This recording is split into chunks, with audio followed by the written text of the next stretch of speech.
কি হয়েছে তো? কি ডাক্তার দেখাতে যাচ্ছিস আবার? দাদার কাছে 70 টাকার ডিমান্ড। 70 টাকায় কি খাবি তুই? মোমো কি? সারাদিন মোমো? সারাদিন মোমো খাই রাখলে ভালো হয়? আসছে কি বলতো? কি কি বলতো আসছে? হচ্ছে পিৎজা। না না না না, কোনো দরকার নেই। তুই মোমোই খাবি? ঠিক পিৎজা আছে। আমার একদমই ভালো লাগে।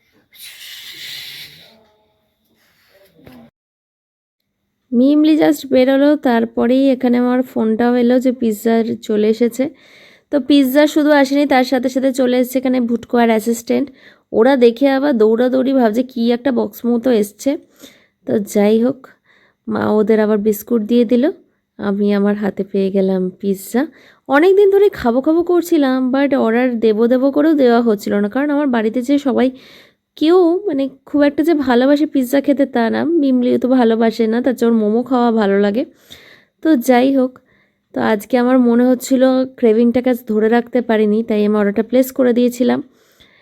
এবার ফাইনালি খাবার পালা। তো যাই, আমি 6 জনের জন্য অর্ডার করেছিলাম, তাই অনেক কটা বক্সই হয়ে গেছে, কারণ সন্ধ্যাবেলা টিফিনে এরম হাফ এক এক পিস করে খেলেই অনেক। তো আমি 6 জনের বেসিসে অর্ডার দিয়েছিলাম, কিন্তু ওরা তো বেরিয়েই গেছে। তো যাই হোক, এইটা তো খেতে আমার মেক্সিকান ট্যাকোটা তো দারুণ লেগেছে, অসাধারণ। দাদা ভাইয়ের আবার এই জিনিসটা ভালো লাগেনি। বাবার এক্সপ্রেশনই বলে দিচ্ছে বাবার পিৎজা কীরকম লেগেছে।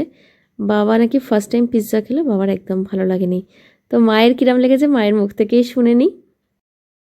তোমার ভালো লেগেছে মা? ভালো লেগেছে, অনেকদিন ইচ্ছে ছিল পিৎজা খাবো।